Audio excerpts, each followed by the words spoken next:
नमस्कार। पूर्व केंद्रीय मंत्री डॉक्टर रघुवंश प्रसाद सिंह पंचतत्व में विलीन हो गए। उनका अंतिम संस्कार वैशाली जिले के उनके पैतृक गांव में संपन्न हुआ।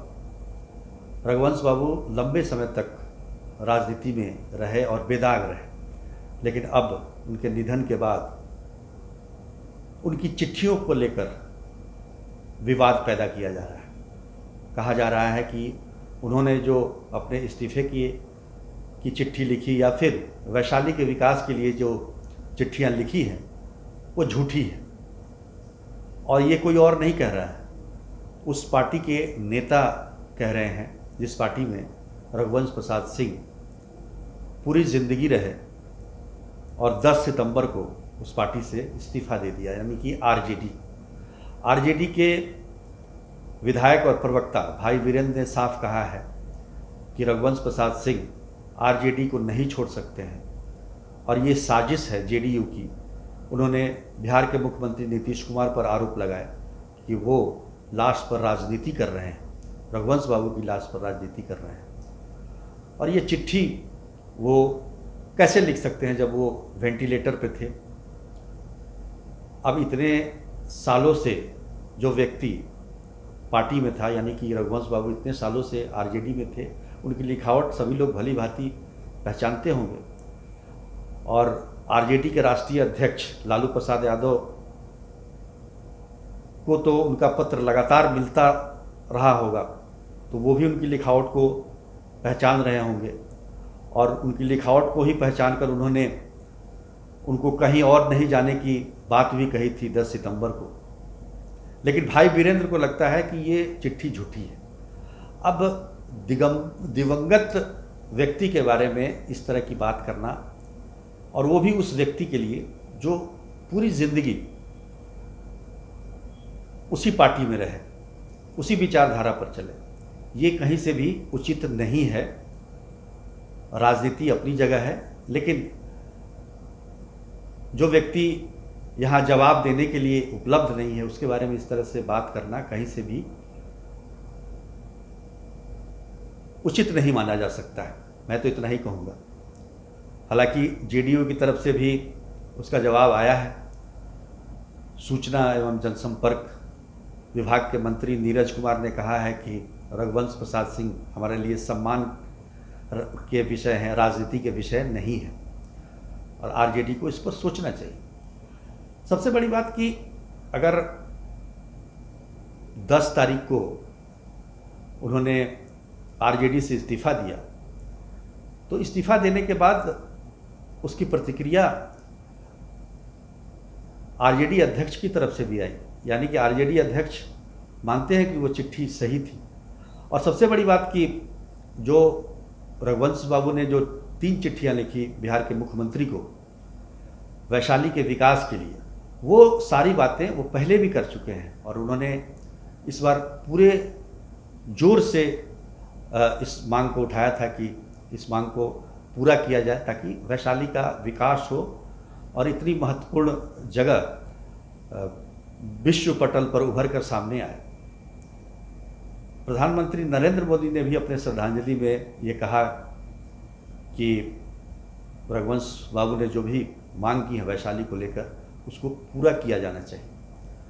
इतनी सारी बातें होने के बाद चिट्ठी को झूठा कहना ये कहीं से भी उचित नहीं है।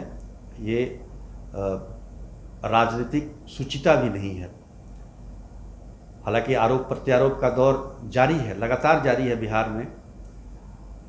अब 10 सितंबर को उन्होंने इस्तीफा दिया, उसके बाद टेक्निकली कहें तो वो किसी भी दल में मौजूद नहीं थे।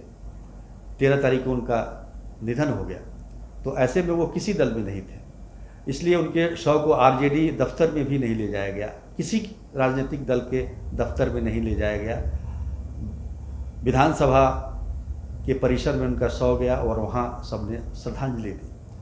और जो बातें उन्होंने चिट्ठी में लिखी है, खासतौर पर वैशाली के विकास को लेकर, वो बातें पहले भी लिखते रहे हैं। उन्होंने एक बात कही है कि भगवान बुद्ध के भिक्षा पात्र को जो कि काबुल में है उसको वैशाली लाया जाए, भारत लाया जाए, ये मांग उनकी बहुत पुरानी है।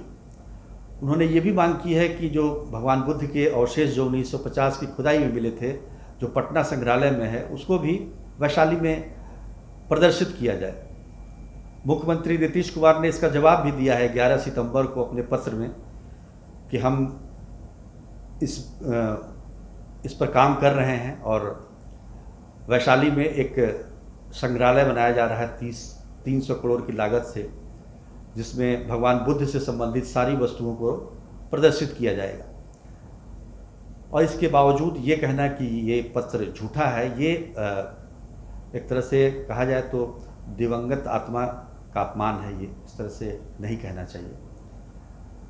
जीतन राम मांझी ने भी कुछ बातें कही।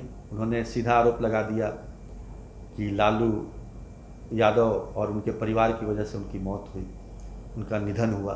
तो ये चूँकि अभी जो समय है चुनाव का समय है और चुनाव को देखते हुए सभी राजनीतिक दल इस बात को भुनाने में लग गई हैं रघुवंश बाबू किसके थे। सवाल ये है कि जब जून में वो बीमार पड़े थे, उन्हें कोरोना हो गया था, पटना एम्स में भर्ती थे, तब कितने नेताओं और कार्यकर्ताओं ने उनका हालचाल पूछा। ये भी सोचने की बात है। पटना एम्स से कोरोना से मुक्त होने के बाद वो जब बाहर आए तो कोई उनकी आगवानी के लिए मौजूद नहीं था, कोई कार्यकर्ता। वो पटना घर पर भी रहे, वहाँ भी कोई नेता उनसे मिलने नहीं गया। उनकी तबीयत लगातार खराब होती गई और बाद में उन्हें फिर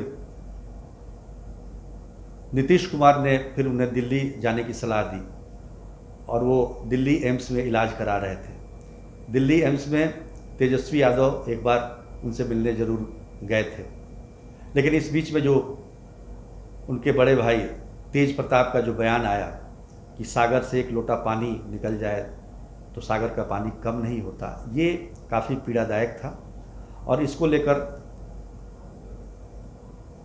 काफ़ी बवाल भी मचा था। तो कुल मिलाकर देखा जाए तो अभी रघुवंश प्रसाद सिंह की आत्मा के शांति के लिए कम से कम राजनीतिक दलों को इस तरह की बयानबाजी से बचना चाहिए। आज के लिए बस इतना ही। धन्यवाद।